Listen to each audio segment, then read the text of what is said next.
तक सब्सक्राइब नहीं किया है चैनल को तो सब्सक्राइब भी कर लीजिएगा, क्योंकि ऐसे ही नोट्स आप लोगों को मिलते रहेंगे। लेकिन आज की क्लास जो है आप लोगों को ऑफलाइन ही दिया जा रहा है। लेकिन जो लोग नए हैं अभी तक सब्सक्राइब नहीं किया है तो सब्सक्राइब कर लीजिए, साथ ही बेल आइकन का बटन दबा लें, ताकि जैसे ही लाइव आ जाएगा आप लोगों के पास नोटिफिकेशन पहुंच जाएगा। तो शेयर भी कर दीजिए, जल्दी से शेयर कर दीजिए, और जो लोग नए हैं वो लोग देख लें और लाइक कर दीजिए सभी लोग, ठीक है। लाइक कर दीजिए सभी लोग, और देखते हैं आज आप लोग कितने अच्छे से नोट्स बनाते हैं। तो बनाते चलिएगा और समझते भी चलिएगा। तो पर्यावरण शिक्षण के अंतर्गत जो 5 ई आते हैं वो कौन कौन से हैं, चलिए देख लेते हैं। अपना स्कोर जो है अच्छे से अपना काउंट करिएगा। जो भी एग्जाम में आप सीटेट में बैठेंगे उन सभी को पहले क्या है जो आएगा उसे कर लीजिएगा, फिर इसके बाद लास्ट में जो बचेगा उसे करिएगा। लेकिन हमारा जो आज की जो यहाँ पे नोट्स चल रही है शिक्षा, यहाँ पे शिक्षण के 5 ई चल रहे हैं, और इसके अंतर्गत क्या क्या आता है देखिए। पहला जो हमारा आता है इंगेज, दूसरा आता है एक्सप्लोर, तीसरा आता है यहाँ पे एक्सप्लेन, चौथा आता है यहाँ पे इलेबोरेट, और चौथा आता है इवोलोरेशन। चलिए देख लेते हैं इसका मतलब क्या होता है। अब देखिए इसका मतलब क्या होता है। इंगेज मीन्स होता है व्यक्त करना, और एक्सप्लोर मीन्स होता है खोज करना, एक्सप्लेन मीन्स होता है व्याख्या करना, और यहाँ पे कह रहा है कि इलेबोरेट मीन्स होता है परिष्कृत व्याख्या या फिर वर्णन करना, और यहाँ पे कह रहा है कि इवोल्यूशन मीन्स होता है मूल्यांकन, यानी बालकों का मूल्यांकन करना। और सभी को हम लोग क्या करेंगे बारीकी से समझते हुए चलेंगे। तो चलिए देखते हैं, पहले हम शुरू करेंगे इंगेज से, ठीक है। जो लोग नए हैं अभी लाइक भी नहीं किया है तो लाइक कर दीजिएगा, क्योंकि ऑफलाइन वीडियो है, ठीक है। आपके कमेंट नहीं देखा जा सकता यहाँ पे, लेकिन आप लोग अच्छे से इसको नोट्स भी बना लीजिएगा। अब पर्यावरण शिक्षण के 5 ई के अंतर्गत पहला जो हमारा आता है यहाँ पे हमारा इंगेज। इंगेज में से आप लोगों को पता है कि व्यक्त करना यानी व्यक्तता। और यहाँ पे देखिए पहला हमारा क्या है, इसे वेरी इंपॉर्टेंट लगा लीजिए। पर्यावरण शिक्षण के अंतर्गत व्यक्तता से तात्पर्य शिक्षक के द्वारा बालक के व्यवहार को क्रियाशील रखना। मतलब क्या है कि बालक क्या है हमेशा करके सीखने पर बल दिया जाना चाहिए, जिससे कि बालक का मूल्यांकन हो सके, खोजपूर्ण होना चाहिए, ऐसी शिक्षण विधियों का प्रयोग करना चाहिए। और दूसरा हमारा यहाँ पे क्या करा है, बालक को ऐसे कार्यों में लगाना चाहिए जिससे बालक का संपूर्ण विकास हो, साथ ही उसके रुचि पूर्ण ज्ञान को विकसित किया जा सके। यानी ऐसे कार्य यहाँ पे देखिए प्राथमिक स्तर पे बालक जो होता है 1 2 3 4 5, ठीक है। इन पे जो बालक होते हैं उनकी जो सीखने की गति होती है तीव्र होती है, अनुकरण करते हैं। तो वहां पे क्या करेंगे आप बालकों को उनके रुचिपूर्ण ज्ञान के साथ बताएंगे और उन्हें ऐसे क्रियाशील कार्यों में लगाएंगे जिससे उनका मूल्यांकन हो सके, उनका विकास हो सके, ठीक है। तो इंगेज में होता है व्यक्तता, और व्यक्तता के अंतर्गत आता है उनको बालक को क्रियाशील करना, ठीक है। आगे बढ़ते हैं यहाँ पे। दूसरा टॉपिक हमारा क्या है, दूसरा टॉपिक हमारा है एक्सप्लेन, ठीक है, एक्सप्लोर है। यहाँ पे देखिए दूसरा हमारा है एक्सप्लोर। एक्सप्लोर मीन्स होता है आपका खोज। क्या होता है खोज। अब ऐसे यहाँ पे कह रहा है कि शिक्षक के द्वारा शिक्षण के क्रम में अधिगम खोजपूर्ण अधिगम पर आधारित होना चाहिए। यहाँ पे क्या कह रहा है शिक्षक के द्वारा, यानी जो बालक को शिक्षक कार्य कराता है वो कैसा होना चाहिए, खोजपूर्ण होना चाहिए, और अधिगम पर आधारित होना यानी सीखने पर आधारित होना चाहिए। सही है कि खोजपूर्ण यानी ह्यूरिस्टिक होना चाहिए, अन्वेषण होना चाहिए, और बालकों को ऐसे कार्यों में लगाना चाहिए जहां से उनका विकास हो सके, खोजपूर्ण कार्य कर, जैसे क्या है कि करके सीखने पर अधिक से अधिक बल देना चाहिए, ठीक है।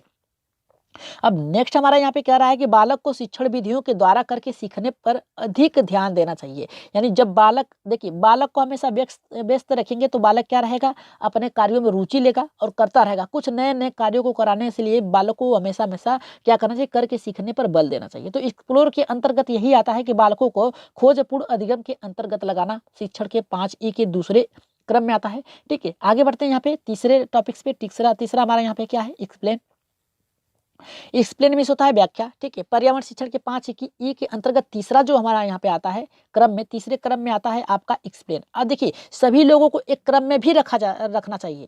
कभी कभी पूछ देता है कि इस पर्यावरण शिक्षण के अंतर्गत सभी 5 ई को एक क्रम में रखिए, तो आपको वहाँ पे क्रम जानना बहुत जरूरी होता है। तो उसे लास्ट में हम बता देंगे कौन से क्रम पे क्या है। आप लोग अभी देखते ही आ जा रहे हैं कि क्या होता है कि एक्सप्लेन होता है, एक्सप्लोर होता है, एक्सप्लेन होता है, ठीक है। ये सभी इंगेज होता है, ये सभी क्या है आप लोगों को एक क्रम में रखना है। तो यहाँ पे देखिए एक्सप्लेन, एक्सप्लेन मीन्स क्या होता है, व्याख्या होता है। तो व्याख्या में के अंतर्गत क्या आता है, पर्यावरण शिक्षण के क्रम में शिक्षक के द्वारा बालक के समस्त व्यवहार पहलुओं का व्याख्या किया जाना चाहिए। सही है, बालक क्या सीखा है क्या नहीं सीखा है उसके क्रम को क्या करना चाहिए, निर्धारित करने के आधार पे उनके व्यवहार में क्या परिवर्तन हुआ है उसका व्याख्या करना चाहिए, हर पहलुओं को व्याख्या करना चाहिए। यहाँ पे देखिए सीधे सीधे कर रहा है कि पर्यावरण शिक्षण के क्रम में यहाँ पे शिक्षक के द्वारा बालक के समस्त में से क्या सीखा है क्या नहीं सीखा है उस पर व्याख्या करनी चाहिए। और दूसरा हमारा क्या कर रहा है, बालक के मूल्यांकन के क्रम में व्याख्या करना, बालक की रुचियों एवं कठिनाइयों का पता लगाना ही शिक्षक का दायित्व होता है। यानी क्या आप सिखाए हैं क्या नहीं सिखाए हैं उसके अंतर्गत बालकों की ऐसे व्याख्या करना कि बालक की जो कठिनाई है उसे दूर किया जा सके, ठीक है। तो एक्सप्लेन में आप लोग समझी गए, व्याख्या होता है, और ऐसे बालक के समस्त व्यवहार को पहलुओं को व्याख्या करना ही क्या है, एक शिक्षा पर्यावरण शिक्षण के अंतर्गत आता है, उसका महत्वपूर्ण दायित्व होता है। अब आगे बढ़ते हैं यहाँ पे चौथा है हमारा, यहाँ पे चौथा बहुत ही अच्छा है, यहाँ पे इलिवरेट। ठीक है, यहाँ पे होता है इलिवरेट मीन्स होता है परिष्कृत या फिर व्याख्या करना। अब देखिए परिष्कृत मीन्स विस्तार होता है, व्याख्या मीन्स होता है उसका बताना कि क्या बालक का हुआ है, वर्णन मीन्स होता है किसी के समस्त रख देना। ठीक है, तो यहाँ पे क्या है हमारा, यहाँ पे शिक्षक के द्वारा बालकों के व्यवहार के द्वारा, यहाँ पे क्या कहा है, देखिए शिक्षक के द्वारा बालकों के व्यवहार के द्वारा अध्ययन के पश्चात उसकी राय पर्यावरण परिस्थितियों और व्यवहारियों के साथ व्याख्या कर देनी चाहिए। अब देखिए कितना महत्वपूर्ण बात क्या है कि यहाँ पे देखिए क्या क्रम में बढ़ रहा है, शिक्षक के द्वारा होना चाहिए, क्या यहाँ पे परिष्कृत व्याख्या किसके अंतर्गत होनी चाहिए, शिक्षक के अंतर्गत होनी चाहिए, और किसके लिए होनी चाहिए, तो व्याख्या यहाँ पे होनी चाहिए किसके, बालक के व्यवहार की होनी चाहिए।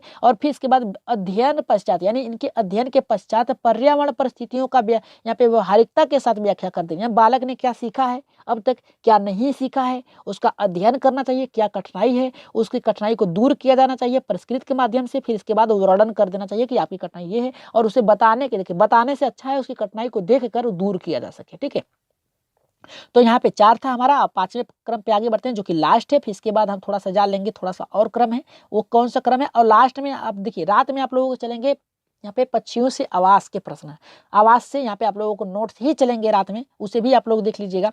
लेकिन उससे पहले यहाँ पे देख लेते हैं 5वां हमारा क्या करा है, इवोल्यूशन। इवोल्यूशन मीन्स होता है मूल्यांकन। अब देखिए मूल्यांकन किस प्रकार से बालक का होनी चाहिए, करा शिक्षक के, यहाँ पे शिक्षण अधिगम के उपरांत शिक्षक के द्वारा समस्त पहलुओं का विस्तार से व्याख्या कर देनी चाहिए। अब क्या कहा है, अधिगम के उपरांत, यानी देखिए कभी कभी देखिए मूल्यांकन 2 प्रकार से होता है, एक सतत होता है और दूसरा होता है व्यापक। अब सतत के अंतर्गत क्या होता है, जब शिक्षण क्रम चल रहा हो तभी उसका मूल्यांकन कर देना बालक का, ये क्या होता है, सतत होता है। और शिक्षण के उपरांत शिक्षक के द्वारा समस्त पहलुओं का, जितना भी सिखाया है उसका समस्त पहलुओं की व्याख्या कर दी जानी चाहिए, ये आपका व्यापक के अंतर्गत आता है। लेकिन यहाँ पे देखिए क्या कहा है, यहाँ पे नोट में क्या कहा है, संकल्पनात्मक। और यहाँ पे देखिए 2 होता है, 2 तरीके से होता है, संकल्पनात्मक होता है और यहाँ पे योगात्मक होता है। यहाँ पे संकल्पनात्मक के अंतर्गत आपका आता है सतत आता है, और योगात्मक के अंतर्गत आता है यहाँ पे व्यापक। तो क्या होता है सतत और क्या होता है व्यापक, इन सभी को चलिए देख लेते हैं एक बार। देखिए ये लास्ट आपका है, इसे देख लीजिएगा और नोट्स भी बना लीजिएगा, और हो सके तो यहाँ पे आप लोग क्या करिए स्क्रीनशॉट भी ले लीजिएगा, जो कि आपके यहाँ से प्रश्न बनते हैं सतत और व्यापक से। ठीक है, इसे जोड़ दिया गया है, लगभग 3 प्रश्न आप लोगों को मिलेंगे। ठीक है, अब बात करेंगे यहाँ पे पर्यावरण शिक्षण के 5E के अंतर्गत जो आता है, यहाँ पे आता है, यहाँ पे योगात्मक आता है, परिष्कृत उसके अंतर्गत आता है। ठीक है, अब यहाँ पे देखिए पहला हमारा था सतत। अब सतत में क्या होता है, अधिगम के साथ साथ चलने वाला मूल्यांकन सतत मूल्यांकन के अंतर्गत आता है। देखिए क्या होता है कि जब आप पढ़ा रहे हो बालकों को तभी ही उनका मूल्यांकन करना। जैसे क्या है कि एक चैप्टर खत्म किए तुरंत ही क्या करें, उनका मूल्यांकन कर दिए। ठीक है, कि उनकी कठिनाई को जान लें कि उनकी रुचि हो रही है या फिर नहीं हो रही है, उनकी कठिनाई क्या है, कहाँ से उससे खत्म किया जाए, ये पाठ को कराते समय ही कर देना चाहिए। अब देखिए दूसरा आता है व्यापक। व्यापक का आता है कि अधिगम के उपरांत बालकों का मूल्यांकन करना व्यापक मूल्यांकन के अंतर्गत आता है। मतलब जो आपका पाठ्यक्रम है, ठीक है, पूरा पाठ्यक्रम है उसे खत्म कर लें, फिर इसके बाद उनका मूल्यांकन करना, उनकी परीक्षा करना, उनकी कठिनाई करना, उनका अवलोकन तो नहीं होगा, उनकी कठिनाइयों को पता लगाना। ठीक है, ये होता है व्यापक। व्यापक मतलब होता है कि आप पढ़ाने के उपरांत यानी पढ़ाने के बाद उनका मूल्यांकन करें बालक का पाठ से संबंधित। और सतत का मतलब होता है अधिगम के साथ, यानी पाठ पढ़ाते समय ही आप क्या करें, उनका मूल्यांकन कर दें, ये सतत हो। देखिए सतत मीन्स होता है क्या आपका लगातार, क्या होता है, लगातार होता है। और व्यापक मीन्स होता है यानी उपरांत, यानी अधिगम के उपरांत। तो यहाँ से आप लोगों को बन सकते थे बहुत ही अच्छे। 5E के अंतर्गत आप लोगों को 2 नंबर मिलेंगे, और यहाँ पे सतत व्यापक से आप लोगों को 1 नंबर मिलेंगे। लेकिन उससे पहले बता दें, जो लोग नए हैं अभी तक परमा एजुकेशन चैनल को सब्सक्राइब नहीं किया है तो लाइक भी कर दीजिएगा, सब्सक्राइब करने के साथ साथ बेल आइकन का बटन दबा लीजिएगा। तो जैसे ही आप लोगों के पास एक नोटिफिकेशन पहुंचेगा, आप लोग जाने जाते हैं कि लाइव आ गए हैं आप लोग। लेकिन आज की वीडियो जो थी आप लोगों के लिए एक ऑफलाइन थी, ताकि आप लोग अच्छे से देख सकें। ठीक है, तो यहाँ पे अब की बार आप लोगों को सीटेट पास करना ही करना है। तो यहाँ पे देखिए आप लोगों को बता दिया गया है सतत और व्यापक, और इसके बाद बता दिया गया है आप लोगों को पर्यावरण शिक्षण के 5E। और 5E कौन कौन से थे एक बार फिर से नजर डाल लीजिए, और इसे क्रम में किस प्रकार से रखा जाता है ये भी देख लीजिए। देखिए क्रम में कैसे रखा जाता है, पहले आप रखेंगे यहाँ पे व्यक्तता को, फिर खोज को, फिर व्याख्या को, फिर इसके बाद वर्णन या व्याख्या को, या फिर मूल्यांकन को। या फिर कह सकते हैं एक क्रम में पहले इंगेज को रखेंगे, फिर दूसरे क्रम में आप रखेंगे एक्सप्लोर को, तीसरे एक्सप्लेन को, चौथा करेंगे लिखेंगे इलेबोरेट को, चौथा आप 5वां रखेंगे आप लोग इवोल्यूशन को। ठीक है, यही इसका क्रम है, याद रखिएगा, यही इसका क्रम है, 5 ही शिक्षण के। तो आज की क्लास आप लोगों को आशा करते हैं अच्छे ही लगे होंगे, ठीक है। तो ऑफलाइन आप लोगों को क्लास कैसी लगी आज की, तो एक बार कमेंट में ज़रूर अपना कमेंट कर दीजिएगा और अपने भाई बहनों में एक बार शेयर कर दीजिएगा ताकि अधिक से अधिक लोग देख सकें। तो आज की क्लास कैसी लगी कमेंट में ज़रूर राय दीजिएगा, ठीक है। अपना मत ज़रूर दीजिएगा और रात में आप लोगों को एक क्लास